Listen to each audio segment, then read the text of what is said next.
Mais um dia em que a gente olha para o noticiário, não é, Pedro? E fala, alguém me belisca. Não é possível que as coisas aconteçam dessa forma, envolvendo tanta gente e tanto peixe graúdo. Esse clima de perplexidade que toma conta aqui do país, de quem acompanha o noticiário político, depois da prisão de Daniel Worcaro ontem, naquela operação da Polícia Federal, determinada pelo ministro do Supremo Tribunal Federal, André Mendonça, e as revelações que vieram na sequência. É enredo de filme de gangster, algo absolutamente chocante. E a gente se pergunta, né, como esse esquema do Banco Master perdurou durante tanto tempo? Como Daniel Worcaro foi colocado na rua depois de ter sido preso pela primeira vez no momento da liquidação do banco, já que ele continuou atuando de forma a tentar atrapalhar investigações, intimidar pessoas que pudessem criar problemas a ele, ocultar patrimônio, para se dizer o mínimo. Quer ver aqui o primeiro capítulo dessa história esquisitíssima? Entre os presos ontem estava Luiz Felipe Mourão, chamado de Sicário. A gente até falava ontem aqui, né? Pessoa que tem esse apelido, coisa boa não é. Ele foi preso ontem pela Polícia Federal em Minas Gerais e teria cometido suicídio na cela da PF. Ele segue internado em protocolo de verificação de morte cerebral. Teria se enforcado com a própria camiseta na cela. Pelo menos essa é a história inicial. Bem, Sicário era o elo de Daniel Worcaro com um grupo que era contratado para intimidar pessoas e para praticar vários atos ilegais, segundo a apuração da Polícia Federal. Por exemplo, acessar sistemas da própria PF e do Ministério Público e até de organismos internacionais como a Interpol. Foi com Sicário aquele diálogo que apareceu no noticiário ontem de Daniel Worcaro dizendo que queria quebrar os dentes de um jornalista e simular que teria acontecido um assalto. Não é só isso aí é um pedaço da história, um pedaço chocante, mas um pedaço, porque tem muito mais coisa saindo do celular de Worcaro e do relatório da Polícia Federal, que foi usado pelo ministro André Mendonça para decretar a prisão dele, do cunhado dele e dos dois operadores dessa parte da intimidação. Há, por exemplo, conversas vazadas com o senador Ciro Nogueira, do PP, chamado por Worcaro de um grande amigo da vida.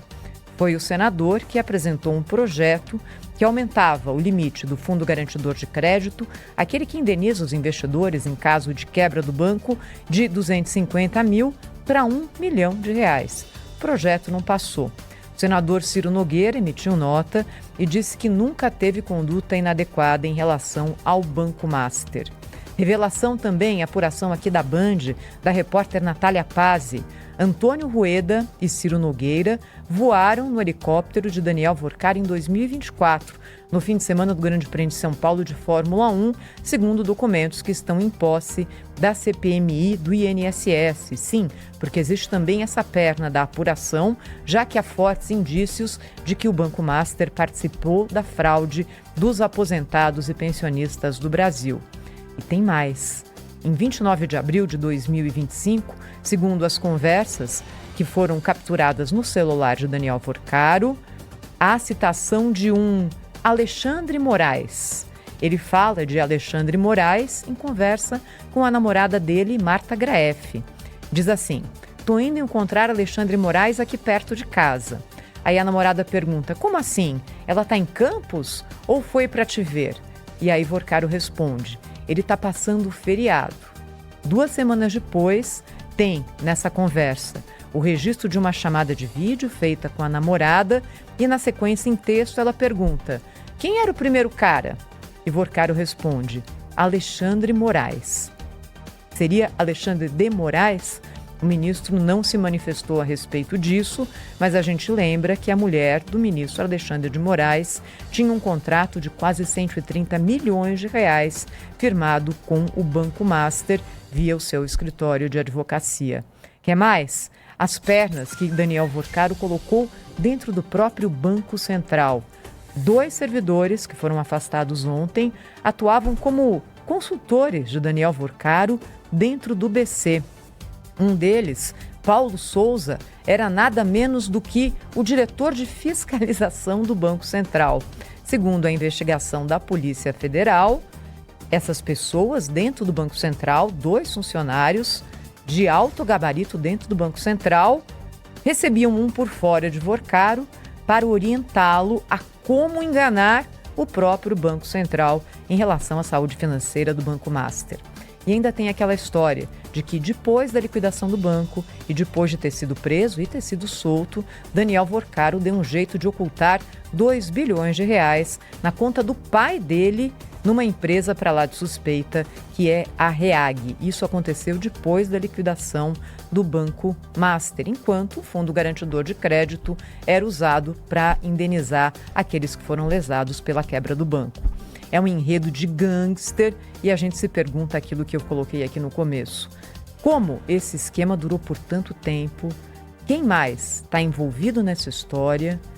Como Vorcaro foi colocado em liberdade logo depois de ter sido preso? Bem, aqui tem uma questão. Talvez essas provas de tentativa de intimidação de testemunhas ainda não houvessem sido obtidas.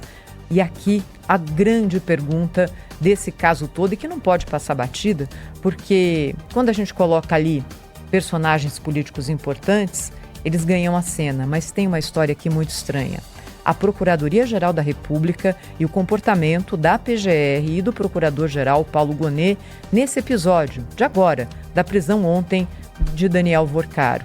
A PGR foi acionada pelo Supremo, houve um pedido para que ela se manifestasse a favor ou contra a prisão e a PGR não se manifestou.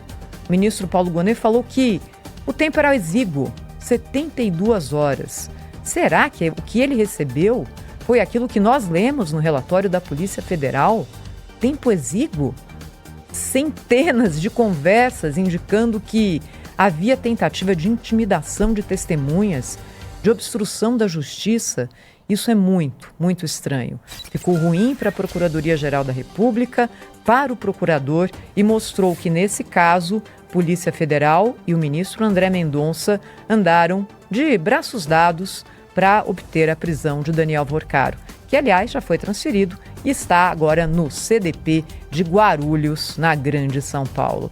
Cenas dos próximos capítulos com certeza virão aqui no Jornal Gente, na Rádio Bandeirantes, na Band News TV e